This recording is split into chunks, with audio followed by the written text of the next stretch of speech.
Undercover black owner buys pizza at his own diner, turns pale when he hears two customers. The bell above the door to Reed's place jingled as Marcus Reed stepped inside, but not a single head turned his way. Perfect. The baseball cap pulled low over his eyes, the nondescript delivery uniform, and the 3-day stubble he'd cultivated had transformed him from recognizable owner to invisible observer. A chill ran through him, partly from the autumn air outside, partly from the strangeness of walking into his own establishment recognized. "Seat yourself, honey, we'll be with you in a minute," called Darlene, the waitress who'd worked for him since the diner opened 8 years ago. The woman who'd brought him soup when he had pneumonia last winter didn't even look up from her order pad. Marcus slid into a corner booth with a clear view of the register, kitchen entrance and his cousin Terrence's office. The vinyl seat squeaked beneath him. He'd been meaning to re-upholster these booths for months, but Terrence had convinced him they couldn't afford unnecessary expenses right now. That was the first red flag. The second was the strange gaps in the quarterly reports, tiny discrepancies that grew more noticeable with each passing month. The third was the mysterious cash flow problem that had emerged despite steadily increasing customer traffic. Something didn't add up, and Marcus intended to find out what. "What can I get you?" A waitress he didn't recognize approached his table. Her name tag read Kendra, and her smile seemed genuine, if tired. "Coffee and a slice of the house special pizza," Marcus said, disguising his voice with a slight rasp. He'd practiced in the mirror for days, new in town, thought I'd try the local spots. "You picked a good one," Kendra said, pouring his coffee. "Best pizza in the district. Owner's grandma's recipe, apparently." "The owner around much?" Marcus asked casually. Kendra's smile tightened almost imperceptibly. "Not really. His cousin runs the day-to-day. Between us," she lowered her voice, leaning in, "things have been weird lately. Staff getting hours cut, supplies running short, but the place is always packed." She straightened, seeming to catch herself. "Anyway, that pizza will be right up." Marcus nodded his thanks, warming his hands around the coffee mug. His grandmother's recipe. The one she'd written down for him the week before she died, making him promise to feed folks like their family. The recipe that had launched his first food truck, then this diner, then the second location across town. The second location that had required him to step back from daily operations here. Trusting Terrence to manage things, trusting family. The kitchen doors swung open, and Marcus caught a glimpse of Miguel at the grill. Focused, efficient, the same chef who'd been with him from the beginning. At least some things hadn't changed. Then Terrence emerged from the office, and Marcus had to force himself not to react. His cousin wore a designer watch that hadn't been there 3 months ago. Shoes that likely cost a week's salary, and carried himself with a swagger that seemed completely at odds with his "the diner is struggling" claims. Terrence passed within 5 feet of Marcus without a glance, stopping at the register to speak to the cashier. In a smooth motion that would have been imperceptible to anyone not specifically watching for it, he pocketed something from beneath the counter before continuing to the kitchen. Marcus carefully sipped his coffee, making a mental note. He'd installed cameras last year, but Terrence had reported them malfunctioning 2 months ago. Now Marcus wondered if they'd captured something Terrence didn't want seen. "Here you go, one house special," Kendra said, placing the steaming slice before him. The familiar aroma of his grandmother's blend of herbs and spices wafted up. "Looks great," Marcus said. "Place been here long?" "About 8 years, I think. Started as a food truck, if you can believe it. Owner built it up from nothing." She glanced around, then added quietly, "Staff used to get profit-sharing bonuses every quarter. That stopped about 6 months ago." Marcus's appetite suddenly diminished, but he took a bite anyway. The taste was right. His grandmother's recipe hadn't been altered. But something else was off. The cheese seemed cheaper, the crust less crisp than he remembered. Cutting costs. Another red flag. As he ate, Marcus observed the rhythm of the diner. The workflow seemed less efficient than he remembered. Staff appeared harried, exchanging glances when Terrence passed by. A customer complained about waiting too long, and Terrence comped their meal with an ease that suggested this happened often. Comping meals was the perfect way to pocket cash without it appearing on the books. Take payment, mark it as comped, keep the money. Basic fraud that Marcus had specifically warned against in their operations manual. "Everything okay with your pizza?" Kendra asked, returning to top off his coffee. Perfect, Marcus lied. Are you usually this busy mid-afternoon? This is nothing. Weekends, there's a line out the door, but they still cut my hours last week. She shrugged, resignation in her eyes. Supposedly there's not enough money coming in. Marcus nodded sympathetically, making another mental note. The pieces were beginning to form a disturbing picture. When Terence returned to the dining room, Marcus studied his cousin more carefully. The teenager who'd helped him paint these very walls, who'd cried at Marcus's parents' funeral, who'd sworn to help build something that would make the family proud, that person seemed gone. In his place was someone who carried himself with an oily confidence, who barely acknowledged the staff, who treated the diner like it was already his. Marcus felt a knot form in his stomach. He'd given Terence a 25% stake in the business, made him operating manager while Marcus focused on the new location. Had that trust been misplaced? The bell above the door jingled again and a well-dressed man in an expensive suit entered. Terence's demeanor transformed instantly, his face lighting up with genuine excitement. "Jaden, my man," Terence called out, rushing to greet him with an elaborate handshake. "Your usual booth is open." The man, Jaden, grinned, revealing a perfect set of teeth. "How's business, partner?" "Partner?" Marcus's ears perked up. He'd never heard of any Jaden, and Terence certainly didn't have authorization to take on business partners. "Better discuss that in private," Terence replied, leading Jaden toward a booth on the far side of the diner. "Got those projections you wanted to see?" As they passed, neither man glanced at Marcus. Why would they? He was just another customer. Invisible in his deliberate ordinariness. The perfect disguise. Marcus pulled out his phone, opened the voice recorder app, and signaled Kendra for his check. He wasn't done investigating, not by a long shot, but he'd seen enough for today. Tomorrow, he'd come back and sit closer to Terence's usual booth. He'd gather evidence, build a case, understand exactly what was happening to the business his parents' life insurance had funded, that his grandmother's recipes had built. No one stole from Marcus Reed, not even family, especially not family. As Marcus paid his bill, leaving Kendra a generous tip, he noticed a small sign behind the counter that he himself had placed there when the diner opened. Reed's Place, where everyone gets fed like family. The irony wasn't lost on him as he pushed through the doors, the familiar bell jingling his exit. Tomorrow, Chris the delivery guy would return, and soon, Marcus Reed would reclaim what was his. The next afternoon Marcus arrived earlier, deliberately choosing a booth closer to where Terence had seated his mysterious partner, the day before. He'd changed his appearance slightly, different cap, glasses, a fake bandage on his hand. Subtle alterations to reinforce his disguise while allowing him to return day after day. Back again? Kendra seemed genuinely pleased to see him. "Food was good," Marcus replied with a shrug. "I'll try the bacon cheeseburger today. And coffee."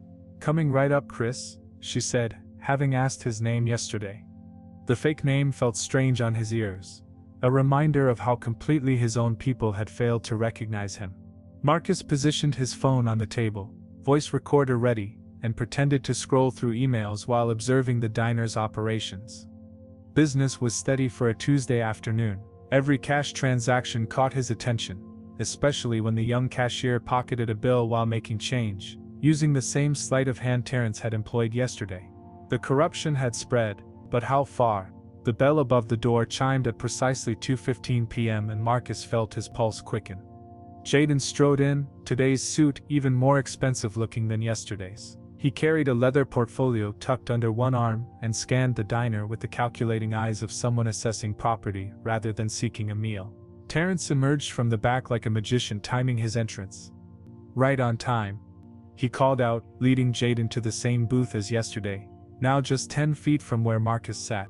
Marcus activated his recorder and angled his body away, lifting his coffee cup to partially obscure his face. "How'd the meeting with the bank go?" Terence asked, after they'd settled in. Jaden's smile was shark-like. "Better than expected. They loved the business plan, especially the expansion timeline. Said the Shell Game food trucks has tremendous growth potential." "The Shell Game food trucks?" Marcus nearly choked on his coffee. His cousin was starting a competing business. "Any questions about financing?" Terence lowered his voice, but not enough. "Nah. The documents you provided showed plenty of capital input. They're impressed with our personal investment. Jaden made air quotes with his fingers, and both men chuckled. If they only knew, Terrence said, leaning forward. Speaking of which, this week's supplies are ready. I moved another 15 grand. $15,000. Marcus's hand tightened around his coffee cup. That would explain the missing inventory, the staffing cuts, the cheaper ingredients. How much longer do we have to keep this charade up? Jaden asked. I'm ready to launch. The first 3 trucks are fully equipped, sitting in that warehouse collecting dust. Just a couple more months, Terrence replied. I need to bleed this place slowly enough that my cousin doesn't get suspicious. He's been asking about the quarterly reports, but I fed him some bullshit about supply chain issues and inflation. Both men laughed again, the sound like knives in Marcus's ears. And he bought that? Jaden seemed genuinely impressed. Marcus is too busy playing big shot restaurateur at the new location. Terrence sneered. Besides, he trusts me. Family, you know? The contempt in his voice when he said family made Marcus's blood run cold. Man, I still can't believe how easy this has been, Jaden said. We've siphoned what, almost 300 grand? And he doesn't suspect a thing. Marcus felt physically ill. $300,000, nearly all the working capital for both locations. The best part, Terrence continued, lowering his voice further, is that once we launch the shell game fleet, we'll poach his best recipes. Grandma Reed's secret pizza sauce? That'll be our signature item. The ultimate inside job, Jaden grinned, using his money to fund his competition. And when this place finally tanks, which it will, the way I'm running it will already have our business up and running. Perfect timing. They clinked coffee cups in a mock toast, and Marcus realized his hands were shaking with rage. His grandmother's recipes, his parents' legacy, his employees' livelihoods, all being methodically destroyed by someone he trusted implicitly. What about the employees? Any of them getting suspicious? Jaden asked. Nah, I've got them believing we're barely staying afloat. Cut their hours, eliminated bonuses, made them grateful to even have jobs. The old-timers are the only worry, especially that nosy waitress, Darlene. She's worked here since day one, keeps asking questions about the books. Maybe it's time for some strategic layoffs, Jaden suggested. Already ahead of you. I fired Lisa last week for insubordination, meaning she caught me falsifying an invoice. Darlene's next. By the time we're ready to launch, only the new hires who don't know any better will be left. Marcus thought of Lisa, dedicated, efficient, a single mother of 2. She'd been with him almost since opening day, and Darlene, whose son's college tuition Marcus had helped with just last year. You're cold, man, Jaden laughed appreciatively. That's why this partnership works. Business isn't personal, Terrence replied, though the edge in his voice suggested otherwise. Marcus always treated this place like some kind of family shrine, all that legacy and community bullshit. Me? I see $signs. Speaking of which, Jaden pulled out his phone. The final truck wrap designs just came in. Check it out. They huddled over the phone, and Marcus heard Terrence's satisfied exhale. Perfect, just a couple more months of playing the dutiful cousin, and we're out of here. Marcus won't know what hit him. He'll probably have to sell this location to cover his debts, Jaden mused. Maybe we can buy it at auction, turn it into shell game headquarters. Poetic justice, right? They dissolved into laughter again, but Marcus barely heard it over the roaring in his ears.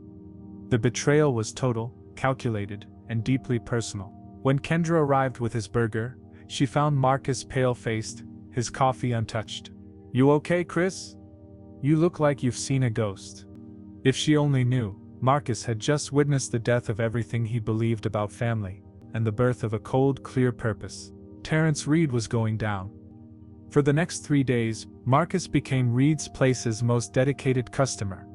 Each day he arrived with slight variations to his disguise, different hats, a fake mustache one day, glasses the next. He varied his seating and ordering patterns, while maintaining the persona of Chris, the friendly but unremarkable delivery guy new to the area. Every visit revealed new threads in the tapestry of betrayal Terrence had woven.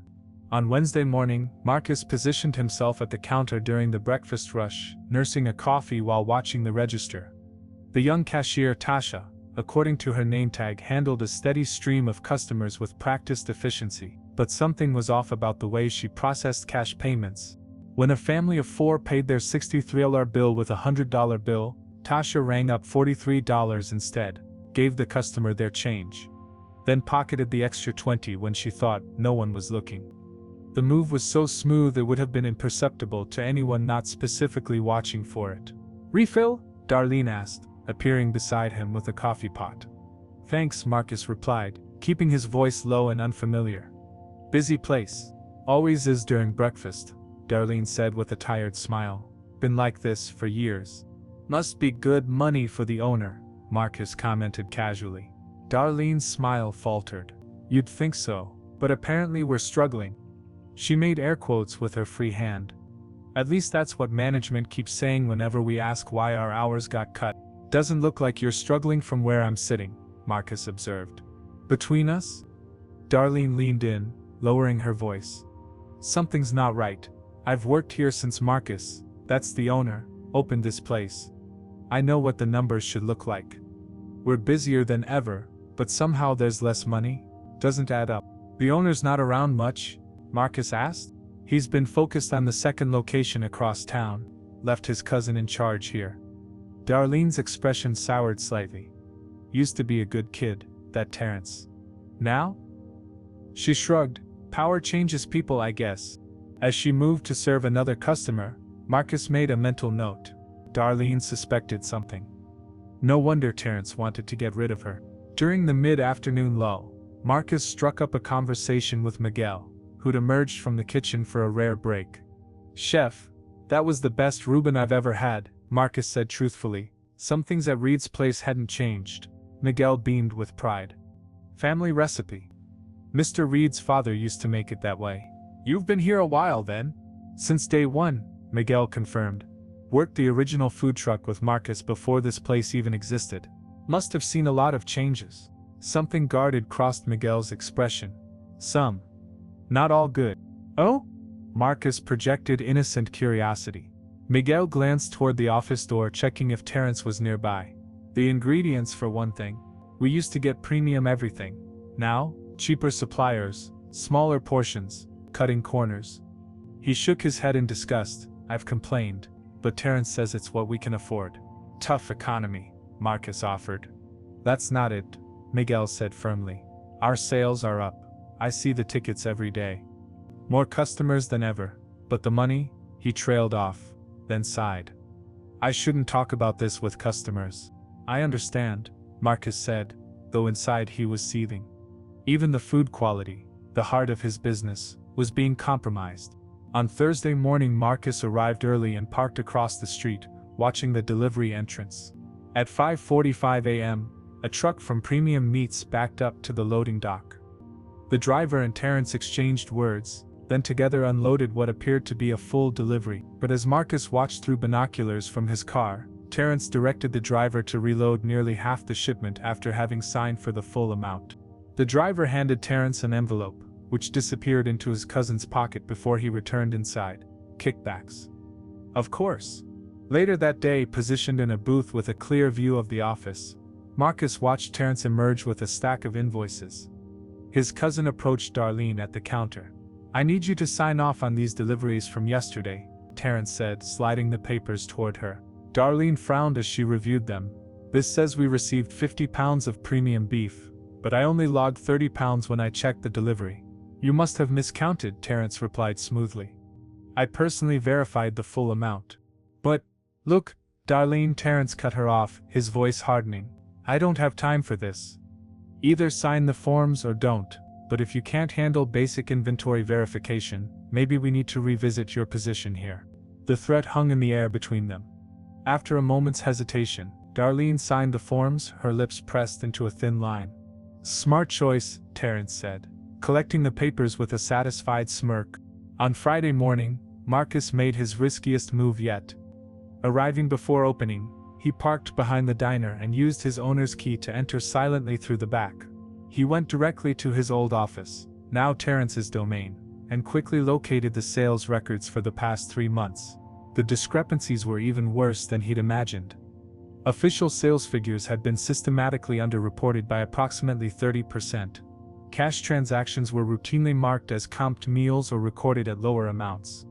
Invoices for non-existent equipment repairs cluttered the expense reports. Most damning of all, in a folder labeled Shell Game Projections, Marcus found detailed plans for 3 food trucks, complete with timelines, marketing strategies, and recipes.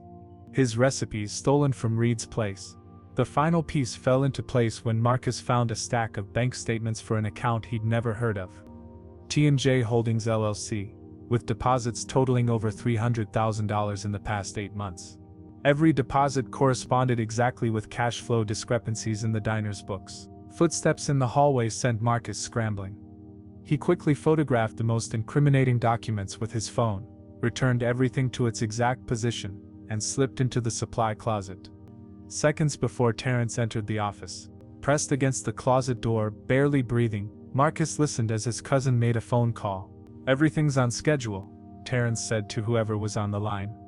"We launch the Shell game next month." Marcus still has no clue. "Yeah, I've already started transferring his best staff to our payroll. They just don't know it yet. The loan came through yesterday based on the projections we submitted. No, trust me, by the time he figures it out, we'll be competing with him using his own recipes and staff, funded entirely by his own money." Terrence laughed, the sound chilling Marcus to the bone. "It's almost too easy," his cousin continued. "Family businesses are the perfect target, too much trust, too little oversight. The classic Shell game. He's been watching the wrong Shell the whole time." When Terrence finally left the office, Marcus emerged from the closet, his mind racing but his resolve hardened into something unbreakable. He had everything he needed now. The dots weren't just connected, they formed a perfect picture of calculated betrayal. It was time for the hunter to become the hunted. Marcus spent the weekend preparing meticulously, his apartment floor covered with evidence. Printouts of bank statements, photographs of falsified invoices, transcripts of recorded conversations. Every damning detail carefully organized and labeled. But the confrontation needed to be more than just accusatory. It needed to be strategic. Sunday morning he sent a group text to key family members. "Emergency meeting at Reed's place, 8 a.m. tomorrow. Diner facing bankruptcy. Need family input before I make final decision to sell. Please keep confidential." The emergency bankruptcy angle was bait. Terrence wouldn't be able to resist. If Marcus was considering selling, Terrence would want to control the narrative, perhaps even position himself as the savior. Monday morning Marcus arrived an hour early to prepare the private dining room. He set up 3 small hidden cameras to capture what was coming and arranged folders of evidence at each seat. On the wall-mounted TV he queued up security footage he'd remotely recovered from the backup server. Terrence didn't know existed. At precisely 8 a.m., the first to arrive was his Aunt Vivian, Terrence's mother, a dignified woman who'd helped raise Marcus after his parents died. "Marcus, honey, what's this about bankruptcy? Is it really that bad?" Concern etched deep lines around her eyes. "Let's wait for everyone," Marcus replied, giving her a brief, tense hug. His sister Keisha arrived next, followed by 2 uncles who had small ownership stakes in the business. Finally, Terrence sauntered in looking irritated at the early hour, but also strangely smug. "This better be important," Terrence grumbled, taking a seat without looking at the folder in front of him. "Some of us were up late managing the business." "Oh, I know exactly how you've been managing things," Marcus replied, his voice deceptively calm. "That's why we're here." Terrence's phone buzzed. He glanced at it, then toward the door. "My associate Jaden might stop by. I figured if we're discussing the diner's future, he should be part of it." "Perfect," Marcus said with a smile that didn't reach his eyes. "The more the merrier." Once everyone was seated, Marcus stood at the head of the table. "Thank you all for coming. I called you here because Reed's place is indeed in crisis, but not the kind Terrence has been reporting."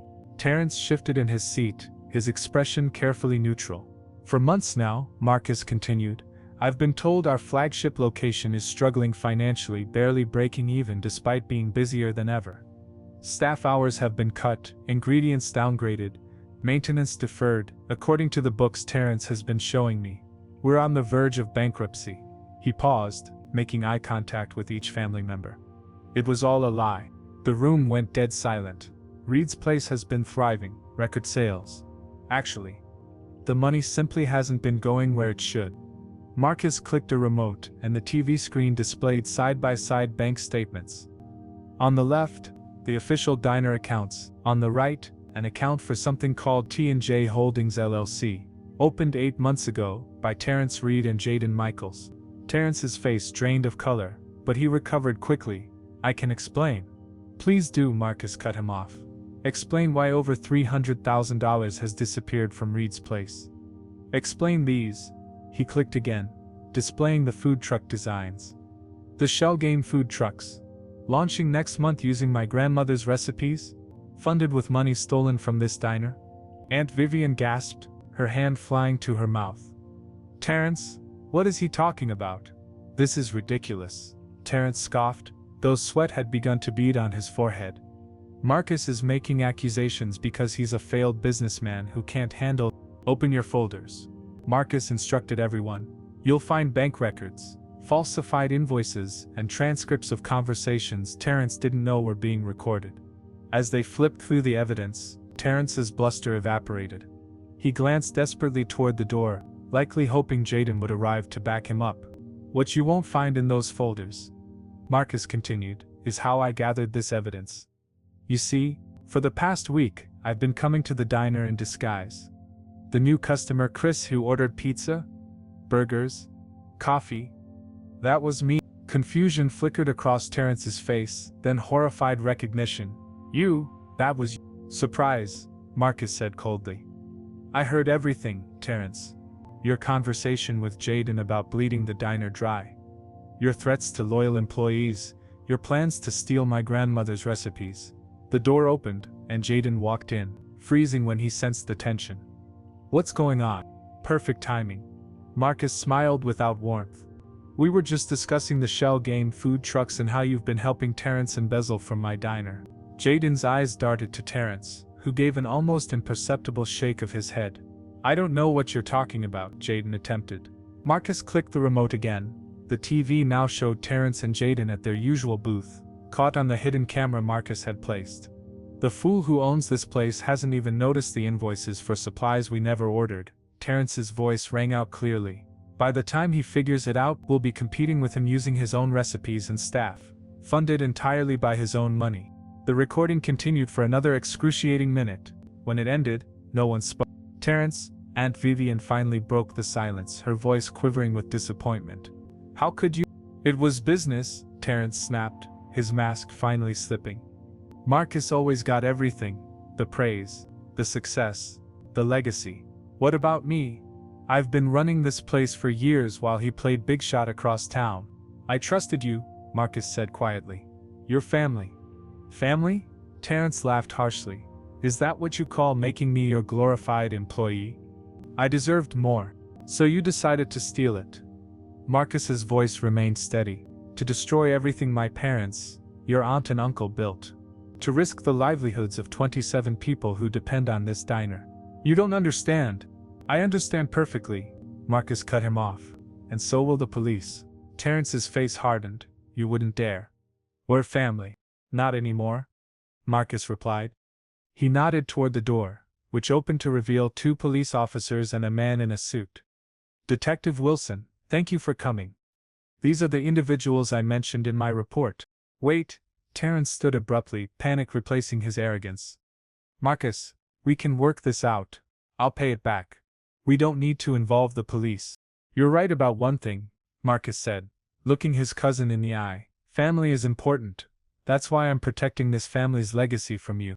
As the officers approached, Terrence looked desperately around the table for support, finding none. The Shell Game was over. The real betrayer had been revealed.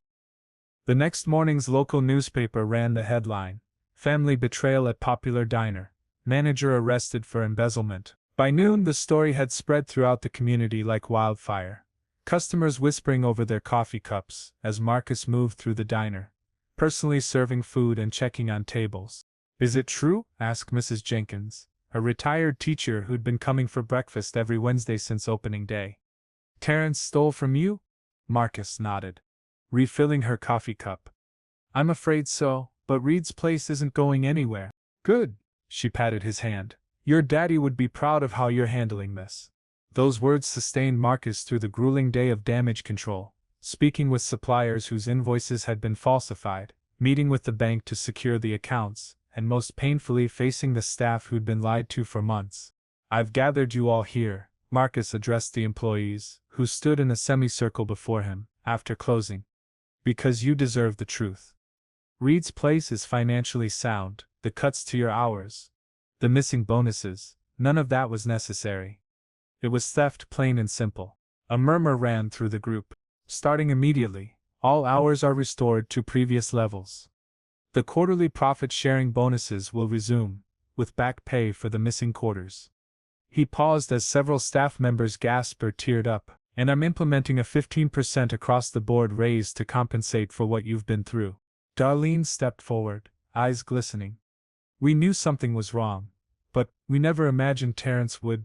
I know, Marcus said gently. He fooled us all. Miguel cleared his throat. What about Lisa, and the others who were fired? I've already called Lisa. She'll be back tomorrow if she wants, with compensation for lost wages. Marcus looked around the room. Anyone else who was pushed out under false pretenses deserves the same. Spread the word. After the staff meeting, Marcus drove to Aunt Vivian's house. He found her on the porch swing, looking decades older than she had yesterday. I brought dinner, he said softly, holding up a bag from Reed's Place. I'm not hungry, she replied, but moved over so he could sit beside her. They sat in silence for several minutes, the porch swing creaking gently. Did they set bail? Marcus finally asked. 200,000. I don't have that kind of money. Her voice was hollow. Not that I would post it if I did. He needs to face what he's done. Marcus nodded. Aunt Vivian had always been practical, with a granite-hard sense of right and wrong. The police found the food trucks, he told her. 3 of them, fully equipped with stolen equipment. They were registered to a shell company Terrence and Jaden created. Jaden's parents called me, Aunt Vivian said, crying, apologizing, as if their tears could replace what my son took from you. It wasn't just money, Auntie. I know. She finally looked at him, her eyes red-rimmed but dry. He stole trust. That's not something you can repay. Inside the house, Aunt Vivian's phone rang. She didn't move to answer it. That's the 4th call from his attorney, she explained. Terrence wants me to mortgage the house for his defense. Marcus's jaw tightened. Even now, he's still thinking only of himself. He wasn't raised that way, she whispered. Where did I go wrong? This isn't on you, Marcus assured her, taking her weathered hand in his. Terrence made his choices. Later that evening, Marcus received a call from Detective Wilson. Thought you'd want to know, the detective said. Jaden Michaels is cooperating fully in exchange for reduced charges. Says it was all Terrence's idea from the beginning. Honor among thieves. Marcus commented wryly. There's more, Wilson continued.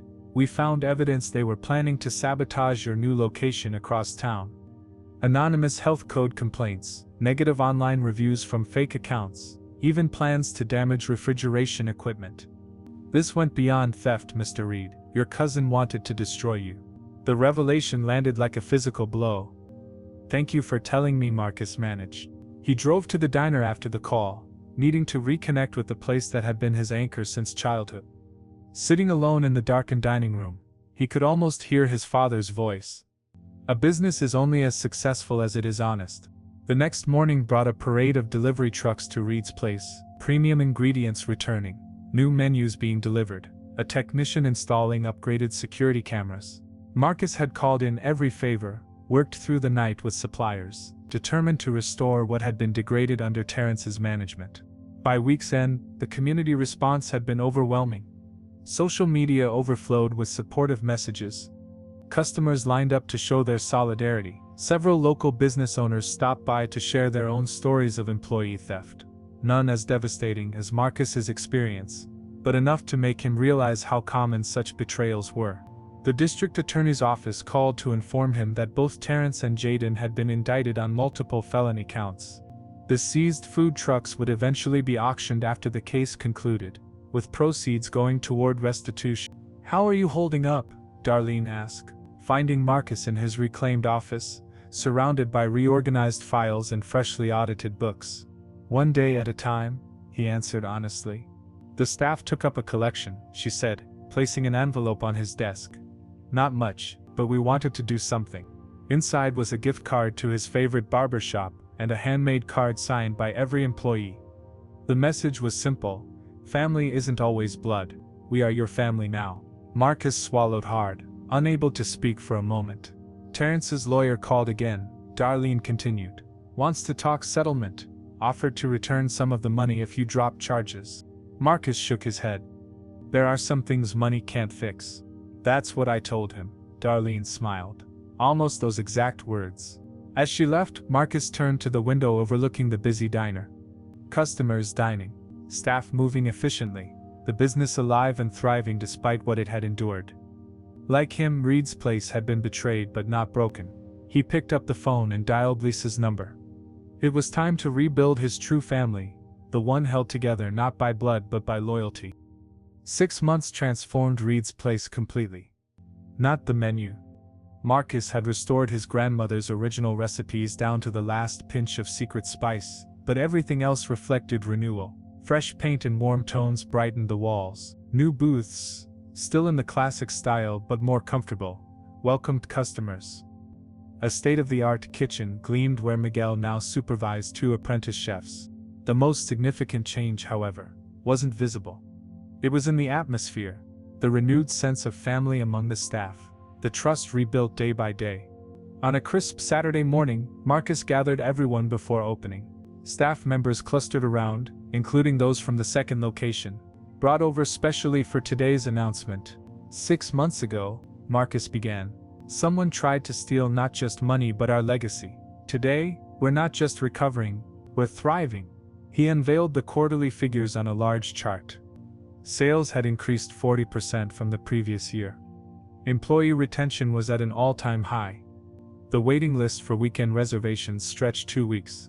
This success belongs to every one of you, Marcus continued. Which is why I've called you here today. He nodded to Darlene, who distributed sealed envelopes to each employee. Open them, Marcus encouraged. Inside each envelope was a legal document and a check. Confused murmurs rippled through the group.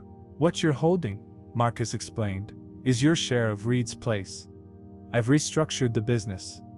20% ownership is now distributed among the staff, based on years of service. Those checks represent your first profit-sharing distribution as part owners. Gasps and tears followed. Lisa, reinstated as head waitress, covered her mouth in shock.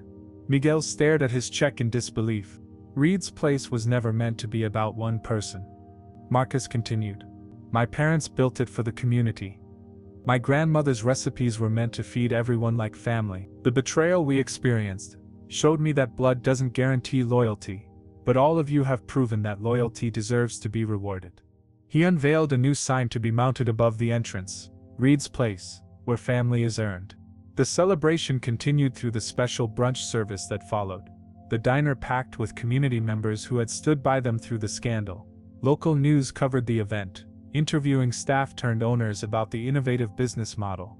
Later that afternoon, Marcus sat in his office, reviewing plans for a third location, when Aunt Vivian knocked on the open door. May I come in? She asked, hesitant in a way she'd never been before. Always, Marcus replied, rising to hug her. She looked better than she had in months, the hollow grief in her eyes replaced by something like peace. I just came from the courthouse, she said. Marcus nodded. Terrence's sentencing had been scheduled for that morning. 5 years, she reported without emotion. Eligible for parole in 3. Jaden got 3 years with possibility of parole in 18 months because of his cooperation. How do you feel? Marcus asked, gently. Like justice was served, she answered with surprising steadiness. I raised him better than that. He needs to face the consequences. Marcus squeezed her hand. I've been meaning to ask you. The new location we're opening downtown. We need someone to manage the catering division. The hours are flexible, and the pay is good. Aunt Vivian's eyes widened. You would trust me? After what my son did? You're not Terrence, Marcus said simply.